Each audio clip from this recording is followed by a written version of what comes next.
Foi o assunto da semana. O Brasil opinou, discutiu o rompimento de Larissa Manoela com os pais. Muito se falou, muito se comentou na internet. A Larissa tem um patrimônio de muito mais de 18 milhões. Não é possível que sejam só 18 milhões, como se fosse pouco dinheiro. O que consta desse patrimônio estimado em 18 milhões de reais? Quando se diz 18 milhões, estamos falando de imóveis. Segundo a advogada Patrícia Proetti, são 9 imóveis que fazem parte das 2 empresas que Larissa tinha em sociedade com os pais e das quais ela abriu mão. E mais uma casa comprada fora do país em nome somente do pai e da mãe.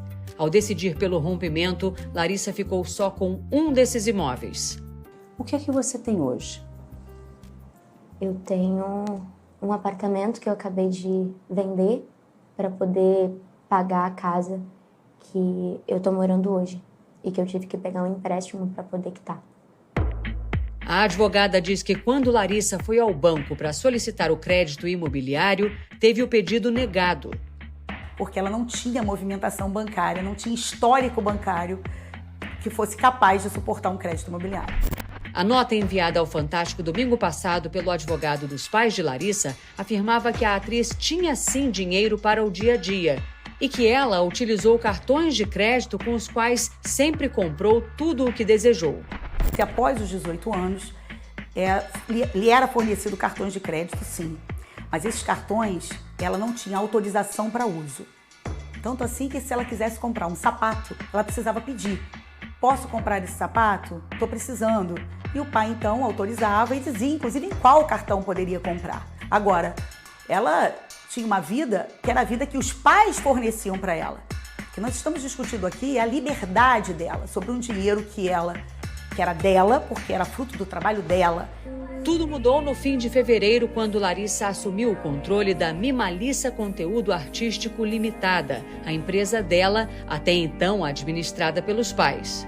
Quando ela toma posse da carreira dela, muitas coisas e muitas frentes se abriram imediatamente e ela foi gigante. Nesse momento, ela nem parou para analisar o que havia ficado para trás. Ela seguiu dali para frente. Recentemente agora, analisando, fazendo imposto de renda, é que ela foi analisar, né, o que havia acontecido nessa conta no último ano, de janeiro de 2022 a fevereiro de 2023. E aí sim, ela se surpreende verificando que haviam várias transferências feitas da conta dela para contas dos pais. As quantias são diluídas, mas a soma é vultuosa, é uma soma superior a 5 milhões de reais. De acordo com os extratos da conta da empresa de Larissa, em junho do ano passado, há transferências de 1 milhão e de 500 mil reais. Em julho, as movimentações somaram quase 850 mil reais. Em agosto, uma transferência de 500 mil e em um dia só, mais 200 mil. E as transações seguem até os pais perderem acesso à conta em fevereiro. Até então, eles tinham o direito de fazer transações como administradores, direito esse previsto em contrato que ela assinou. Vocês sabem de que maneira esse dinheiro que saiu da conta da Mimalissa durante um ano foi empregado? Nunca foi prestado contas, então não tem como saber. Segundo a advogada, ao assumir a empresa, Larissa constatou que alguns impostos não tinham sido pagos. Tinham 2 débitos de tributos, de dezembro e janeiro, e que ela imediatamente tratou de resolver. Larissa contou ainda que descobriu em junho deste ano, em meio à negociação pela redivisão das empresas, em que ainda era a sócia dos pais, que ela estava sem plano de saúde por falta de pagamento.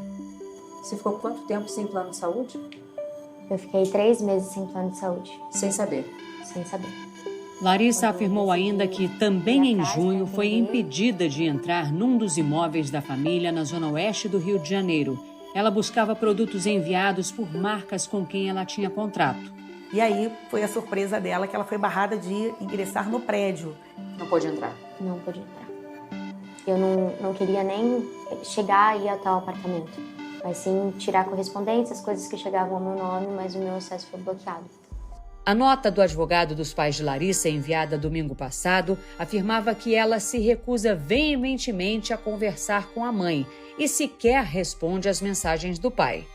Eu tive muitas conversas, muitas tentativas, porque a gente tá falando dos meus pais, meus 2 pilares, eu sou filha única.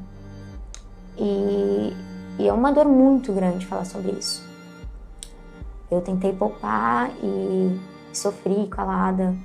Em entrevista esta semana ao jornal Folha de São Paulo, Silvana Taques, a mãe de Larissa, disse que está triste e preocupada com a filha, que nunca quis prejudicá-la e que não concorda com o relacionamento da filha com André Luiz Frambar.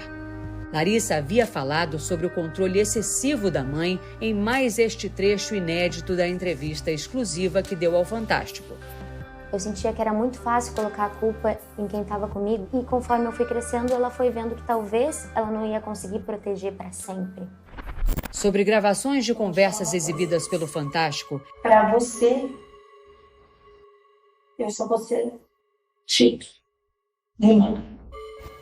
Silvana alegou à Folha que estava, na verdade, chateada porque a filha não levava em conta as suas opiniões.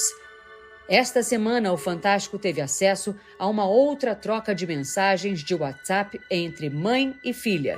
O contexto: 24 de dezembro de 2022, os pais de Larissa haviam sido convidados a passar um Natal na casa dos pais de André, o noivo da atriz.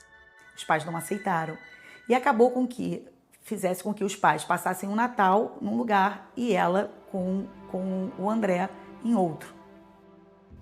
Na noite da véspera de Natal, Larissa envia uma longa mensagem para Silvana. Diz que tenta entender as escolhas da mãe e do pai e que também fez a dela. Pede que Jesus renasça no coração da mãe e encerra a mensagem dizendo que sente falta da melhor amiga, que está lá para quando a mãe quiser e que ela tenha uma linda noite de Natal. A mãe responde com um palavrão e diz: "Esqueça que eu sou sua mãe. Nem li sua mensagem e já apaguei."